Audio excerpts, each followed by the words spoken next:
नमस्कार साथियों, स्वागत है आपका अपने चैनल नितेश पांडे में। नमस्कार साथियों, मैं रोमेश शर्मा आपके अपने YouTube चैनल नितेश पांडे में आप सभी भावी अध्यापक एवं अध्यापिकाओं का एक बार फिर से स्वागत करता हूं। अभी तक हमने 21 क्लासेस हैंड रिटन नोट्स के साथ कंप्लीट कर ली हैं। आज 22वीं क्लास जिसमें आपको प्रैक्टिस सेट करवाए जाएंगे, जिसमें प्रीवियस ईयर सेट जितने भी पूछे गए हैं उन सभी का अच्छी तरीके से डिस्कस कराया जाएगा। कौन से क्वेश्चन किस तरीके से क्वेश्चन पूछे जाते हैं उन सभी को बताया जाएगा। अगर आप वीडियो पर नए हैं तो वीडियो को लाइक करें, शेयर करें और सब्सक्राइब जरूर करें। चलिए स्टार्ट करते हैं। Previous year set 2016। पहला क्वेश्चन है, शिक्षक की सबसे बहुमूल्य निधि है उसकी डैश। पहला ऑप्शन है सेवा, दूसरा वेतन, तीसरा गर्व, छात्रों का विश्वास। तो इसका सही आंसर क्या है? छात्रों का विश्वास। छात्रों का विश्वास ही उसकी सबसे बहुमूल्य निधि होती है। छात्रों का विश्वास ही जिसके आधार पर सही मायने में एक शिक्षक शिक्षा प्रदान करने के अपने उद्देश्य में सफल होता है। याद रखेंगे, शिक्षक की सबसे बहुमूल्य निधि छात्रों का विश्वास होता है। नेक्स्ट क्वेश्चन क्या है? परिकल्पना को बार बार परीक्षण करने से गलत नहीं पाया जाता है तो वह एक है। अगर कोई परिकल्पना बार बार परीक्षण किए जाने के बाद भी अगर गलत नहीं हो रही है तब क्या होता है, क्या होती है? पहला ऑप्शन है सिद्धांत, दूसरा है कानून, तीसरा है खोज, चौथा है मूल संकल्पना। तो इसका सही आंसर क्या है? सिद्धांत। अगर कोई परिकल्पना है उसे बार बार परीक्षण किए जाने के बाद भी वह गलत नहीं पाई जाती तो यह एक सिद्धांत के रूप में प्रतिपादित हो जाती है, एक सिद्धांत बन जाता है। समझ में आया? फिर नेक्स्ट क्वेश्चन क्या है? निम्नलिखित में से सबसे उपयुक्त शिक्षण विधि है। निम्नलिखित में से सबसे उपयुक्त शिक्षण विधि है। सबसे उपयुक्त शिक्षण विधि कौन सी है? पहला ऑप्शन है विचार गोष्ठी एवं श्रुतलेख, दूसरा ऑप्शन है श्रुतलेख एवं दिया गया कार्य, तीसरा ऑप्शन है विचार गोष्ठी एवं कार्य योजना, चौथा ऑप्शन है व्याख्यान एवं श्रुतलेख। तो इसका सही आंसर क्या है? विचार गोष्ठी एवं कार्य योजना। सी इसका सही आंसर है। फिर आगे बढ़ते हैं। क्वेश्चन नंबर 4, निम्नलिखित में से कौन सी ग्रीन गैस नहीं है? निम्नलिखित में से कौन सी ग्रीन हाउस गैस नहीं है? पहला ऑप्शन है कार्बन डाइऑक्साइड, दूसरा है नाइट्रस ऑक्साइड, तीसरा है हीलियम, चौथा है मेथेन। तो कौन सी नहीं है? हीलियम। हीलियम जो होती है वह ग्रीन हाउस गैस नहीं होती है। बाकी carbon dioxide, nitrous oxide, methane, CFC, SF6, NF3, nitrogen trichlorofluoride, ये सारी क्या होती हैं? ग्रीन हाउस गैसेस होती हैं। तो इसका सही आंसर क्या है? हीलियम। फिर नेक्स्ट क्वेश्चन है, ध्वनि प्रदूषण का मापन किस इकाई द्वारा किया जाता है? पहला ऑप्शन है जूल, दूसरा है डेसिबल, तीसरा है न्यूटन, चौथा है नैनो इकाई। तो सही आंसर क्या है? Decibel, dB. डीबी डेसिबल के द्वारा ध्वनि प्रदूषण का मापन किया जाता है।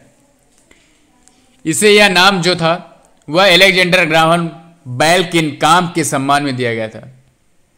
किसके सम्मान में? अलेक्जेंडर ग्राहम बेल के सम्मान में दिया गया था। फिर नेक्स्ट क्वेश्चन है, निम्नलिखित में से स्थलाकृति का निर्माण हिमानी द्वारा होता है। कौन सी ऐसी स्थलाकृति है जिसका निर्माण हिमानी द्वारा होता है? पहला ऑप्शन है लैपिस, दूसरा है यू आकार की घाटी, तीसरा है वी आकार की घाटी, चौथा है जलप्रपात। तो इसका सही आंसर क्या है? बी, यू आकार की घाटी। यू आकार की घाटी का निर्माण, स्थलाकृत का निर्माण हिमानी द्वारा होता है। बाकी लैपिस का निर्माण भूमिगत जल से, बी आकार की घाटी और जलप्रपात का निर्माण नदी जल से होता है। तो याद रखेंगे, लैपिस भूमिगत जल से, वी आकार की घाटी और जलप्रपात का निर्माण किससे होता है? नदी जल से होता है। फिर नेक्स्ट क्वेश्चन है, निम्न नदियों में से कौन सी नदी बंगाल की खाड़ी में गिरती है? पहला ऑप्शन है ताप्ती, दूसरा है सुवर्णरेखा, तीसरा है नर्मदा, चौथा है सिंधु। तो इसका सही आंसर क्या है? सुवर्णरेखा। यह नदी बंगाल की खाड़ी में गिरती है। बाकी ये तीनों नदियां कहाँ गिरती हैं? अरब सागर में। कहाँ पर गिरती हैं? अरब सागर में। नदियों का वीडियो जो है आप उसे देखिए अच्छी तरीके से, उसमें सभी नदियों के बारे में बताया गया, कौन नदी कहाँ पर गिरती है, कहाँ से निकलती है, ये सारी चीजें। नेक्स्ट क्वेश्चन क्या है? राकेश कक्षा 5 पर्यावरण विज्ञान शिक्षक द्वारा दिए गए कार्य को समय से प्रस्तुत नहीं करता। अतः सबसे उपयुक्त सुधारात्मक उपाय हो सकता है। क्या हो सकता है, देखते हैं। पहला ऑप्शन है प्रधानाध्यापक की जानकारी में लाना। दूसरा है खेल की कक्षा में जाने पर प्रतिबंध लगाना। तीसरा ऑप्शन है उसकी अनियमितताओं के कारणों को जानकर उसे सही मार्गदर्शन देना। चौथा ऑप्शन है उसकी अनियमितताओं को लिखित जानकारी माता पिता को देना। तो इसका सही आंसर क्या है, सबसे सटीक आंसर क्या है, उसकी अनियमितताओं के कारणों को जानकर उसे सही मार्गदर्शन देना। सही आंसर क्या है, सी। न कि प्रधानाध्यापक को बताना, खेल की कक्षा में नहीं रोकना चाहिए, जाना चाहिए, माता पिता को भी जानकारी नहीं देना चाहिए। पहले उसकी जितनी भी अनियमितताएं हैं उनको जान लेना चाहिए, फिर उसे सही मार्ग दिखाना चाहिए। फिर नेक्स्ट क्वेश्चन क्या है, मध्य प्रदेश में कौन सा शहर झीलों का शहर कहलाता है? पहला ऑप्शन है भोपाल, दूसरा है उज्जैन, तीसरा है इंदौर, चौथा है ग्वालियर। तो इसका सही आंसर क्या है, भोपाल। भोपाल जो होती मध्य प्रदेश की राजधानी है। मध्य प्रदेश की राजधानी क्या है, भोपाल। भोपाल जो होता है वहां पर अनेकों प्राकृतिक कृत्रिम झीलें हैं। भारत के सर्वाधिक हरित शहरों में से एक है। सभी को याद रखना है, मध्य प्रदेश में कौन सा शहर झीलों का शहर है, तो भोपाल। अगर भारत ने पूछा झीलों का शहर तो आप क्या बताएंगे, उदयपुर। क्या है, उदयपुर, राजस्थान में। कहां पर है, राजस्थान में। ये झीलों का शहर है, राजस्थान, उदयपुर। फिर नेक्स्ट क्वेश्चन है, निम्न में से कौन सा सागर यूरोप को अफ्रीका से अलग करता है? पहला ऑप्शन है काला सागर, दूसरा है लाल सागर, तीसरा है अरब सागर, चौथा है भूमध्य सागर। तो कौन सा सागर होता है, भूमध्य सागर। डी ऑप्शन सही है। कौन सा है, भूमध्य सागर जो होता है यूरोप महाद्वीप को अफ्रीका महाद्वीप से अलग करता है। भूमध्य सागर एक अंतर महाद्वीपीय समुद्र है जो पश्चिम में अटलांटिका महासागर से लेकर के पूरब में एशिया तक फैला हुआ है। समझ में आए? अगर ये वीडियो आप सभी को पसंद आ रही हो तो वीडियो को लाइक करें, शेयर करें और सब्सक्राइब जरूर करें। फिर नेक्स्ट क्वेश्चन है, अंतर्राष्ट्रीय ओजोन दिवस मनाया जाता है। पहला ऑप्शन है 16 दिसंबर, दूसरा है 7 दिसंबर, 30 मार्च, 7 अप्रैल। तो इसका सही आंसर क्या है, 16 दिसंबर। मैंने एक वीडियो बनाया है, उस वीडियो में आप जा करके देखिए, 1 जनवरी से लेकर के लास्ट तक सारे दिवस के बारे में अच्छी तरीके से बताया गया है। जिसने भी अभी तक वो वीडियो नहीं देखी तो वह जा करके वो वीडियो देख ले, सारे दिवस आपके कंप्लीट हो जाएंगे। अब आते हैं ओजोन दिवस, 16 दिसंबर को मनाया जाता है। अब ओजोन दिवस मनाया क्यों जाता है? क्योंकि ओजोन परत जो होती है उसके संरक्षण के प्रति लोगों में जागरूकता फैलाने के लिए मनाया जाता है। अब यह पाई कहां पर जाती है, समताप मंडल में। कहां पाई जाती है, समताप मंडल में। कितनी ऊंचाई पर पाई जाती है, 15 से 35 किलोमीटर की ऊंचाई तक पाई जाती है। क्या करती है, यह सूर्य से आने वाली पराबैंगनी विकिरण का अवशोषण कर पृथ्वी पर आने से रोकती है। कई सारे क्वेश्चन निकल कर आए, सभी को जानना जरूरी होता है। समझ में आए? फिर नेक्स्ट क्वेश्चन क्या है, खाद्य श्रृंखला में शाकाहारी होते हैं। क्या होते हैं शाकाहारी? प्राथमिक उपभोक्ता होते हैं। पहला ऑप्शन है प्राथमिक उत्पादक, दूसरा है प्राथमिक उपभोक्ता, तीसरा है द्वितीयक उपभोक्ता, चौथा है अपघटनकर्ता। तो क्या होते हैं जो प्राथमिक, जो शाकाहारी होते हैं वो प्राथमिक उपभोक्ता होते हैं। शुरुआत में ये अपना भोजन प्राथमिक उत्पादकों जो वनस्पतियां होते हैं उनसे प्राप्त करते हैं। जो खाद्य श्रृंखला होती है विभिन्न प्रकार के जीवधारियों का एक ऐसा क्रम होता है जिसमें किसी पारिस्थितिकी तंत्र में ऊर्जा का प्रवाह होता है। समझ में आया? खाद्य श्रृंखला क्या होती है, जिसमें ऊर्जा का प्रवाह होता है विभिन्न जीवधारियों के प्रति, एक जीवधारी से दूसरे जीवधारी में। फिर नेक्स्ट क्वेश्चन है, पारिस्थितिकी तंत्र के तत्वों के चक्रण को क्या कहते हैं? पहला ऑप्शन है रासायनिक चक्र, दूसरा है जैव भू रासायनिक चक्र, तीसरा है भूगर्भीय चक्र, चौथा है भू रासायनिक चक्र। तो क्या होता है, पारिस्थितिकी तंत्र के जो तत्व हैं उनके चक्रण को क्या कहा जाता है, जैव भू रासायनिक चक्र। क्या कहा जाता है, जैव भू रासायनिक चक्र। इसमें क्या होता है, अजैव तत्वों के जैविक प्रावस्था में परिवर्तन तथा पुनः इन्हीं जैविक तत्वों के अजैविक रूप में पुनरागमन का ये प्रारूप होता है। समझ में अब जैव भू रासायनिक चक्र क्या होता है? तो इसका सही आंसर क्या है, बी। फिर नेक्स्ट क्वेश्चन देखेंगे, ईंधनों में कौन सा न्यूनतम पर्यावरणीय प्रदूषण उत्पन्न करता है? ईंधनों में कौन सा न्यूनतम पर्यावरणीय प्रदूषण उत्पन्न करता है? पहला है डीजल, दूसरा है पेट्रोल, तीसरा है हाइड्रोजन, चौथा है कोयला। तो हाइड्रोजन जो होता है सबसे कम पर्यावरण प्रदूषण उत्पन्न करता है। समझ में, और जितने भी होते हैं डीजल, पेट्रोल, कोयला, ये सारे प्रदूषण उत्पन्न करते हैं।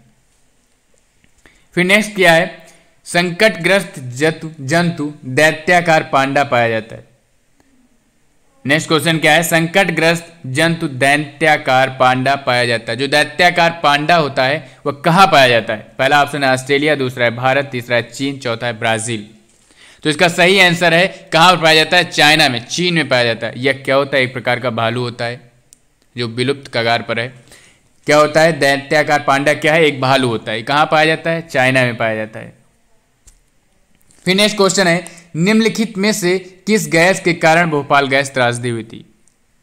पहला ऑप्शन है क्लोरोफ्लोरोकार्बन, दूसरा ऑप्शन है कार्बन डाइऑक्साइड, तीसरा है नाइट्रस ऑक्साइड, चौथा है मिथाइल आइसोसाइनाइड। तो इसका सही आंसर क्या है? Methyl isocyanide. अब क्या हुआ था भोपाल गैस त्रासदी में, जान लेते हैं थोड़ा सा। भोपाल में क्या हुआ था, यूनियन कार्बाइड एक कीटनाशक संयंत्र था, वहां पर 2 दिसंबर 1984 की रात, अर्थात 3 दिसंबर मान सकते हैं, 2 दिसंबर 1984 की रात में मिथाइल आइसोसाइनाइड के गैस का रिसाव हुआ था, जिसके कारण व्यापक स्तर पर जन एवं धन की हानि हुई थी। यह गैस एक रंगहीन गैस होती है, आंसू उत्प्रेरक ज्वलनशील गैस होती है। यह बहुत ही विषैली गैस होती है, ध्यान रखना। फिर नेक्स्ट क्वेश्चन क्या है, किस देश में क्रिसमस का त्यौहार गर्मियों में मनाया जाता है? हमारे यहाँ तो जाड़ों में मनाया जाता है, बट किस देश में गर्मियों में मनाया जाता है? पहला ऑप्शन है जापान, दूसरा है भारत, तीसरा है ऑस्ट्रेलिया, चौथा है अमेरिका। इसका सही आंसर क्या है? ऑस्ट्रेलिया। वहां पर गर्मियों में मनाया जाता है। क्यों मनाया जाता है? क्योंकि ऑस्ट्रेलिया दक्षिणी गोलार्ध में होता है, स्थित है। इस माह उसमें क्या होता है, सर्दी का मौसम नहीं होता है, वहां पर गर्मी का मौसम रहता है। तो सही आंसर क्या है? ऑस्ट्रेलिया। फिर नेक्स्ट क्वेश्चन क्या है, गिर वन्य जीव अभ्यारण्य निम्न में से किस वन्य जीव का संरक्षण करता है? पहला ऑप्शन है हाथी, दूसरा है सांप, तीसरा है गैंडा, चौथा है शेर। तो किसका करता है? शेर का।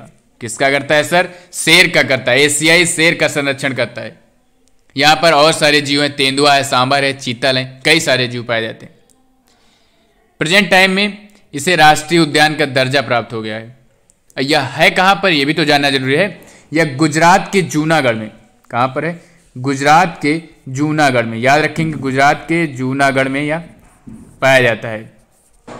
फिर नेक्स्ट क्वेश्चन आते हैं, निम्नलिखित में से कौन सी प्राकृतिक वनस्पति मरुस्थलीय प्रदेशों में पाई जाती है?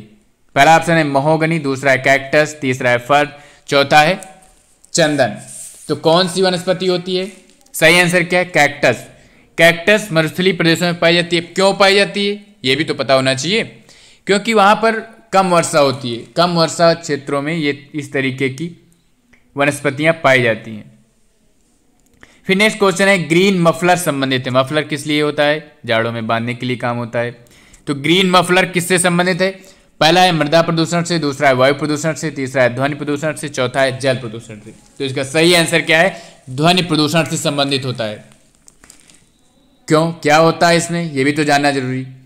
इसमें क्या होता है, जो विशालकाय हरे पौधे होते हैं, उन्हें जहां पर ज्यादा ध्वनि प्रदूषित हो रही है, जहां पर ज्यादा ध्वनि उत्पन्न हो रही है, वहां पर लगाया जाता है, जिससे क्या होता है, ध्वनि तरंगों को अवशोषित, पौधे जो होते हैं वो ध्वनि तरंगों को अवशोषित कर लेते हैं।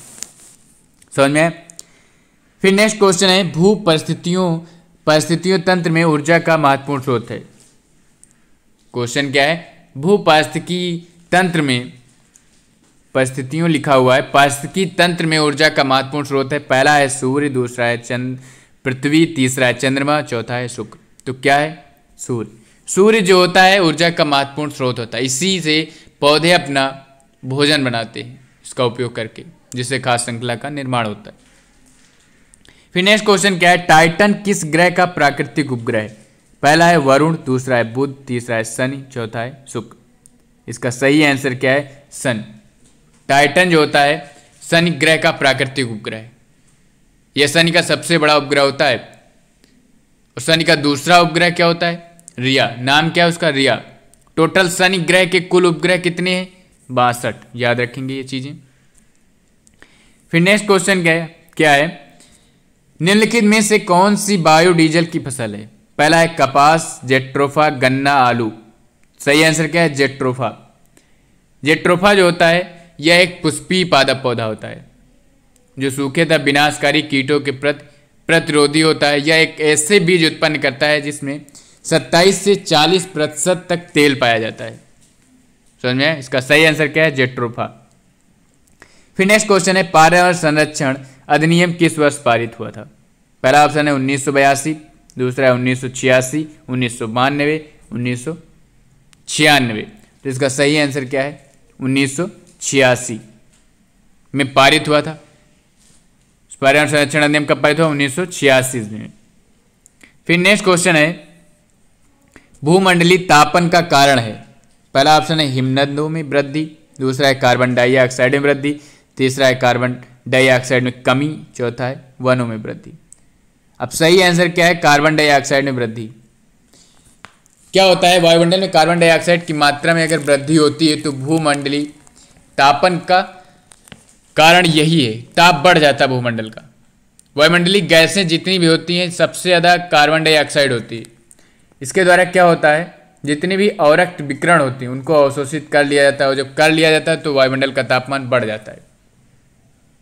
समझ में आए? कई सारी गैसेज होती हैं, खास ग्रीन गैस होती हैं जो ग्रीन हाउस गैसेज होती हैं, जलवाष्प होता है, मीथेन होता है, नाइट्रस ऑक्साइड होता है, क्लोरोफ्लोरोकार्बन होता है। ये सारी गैसेज क्या होती हैं? वायुमंडल के तापमान में वृद्धि कर देती हैं। सबसे ज़्यादा कार्बन डाइऑक्साइड होती है जो वायुमंडल के तापमान का कारण बनती है। फिर नेक्स्ट क्वेश्चन क्या है? इसका सही आंसर बी।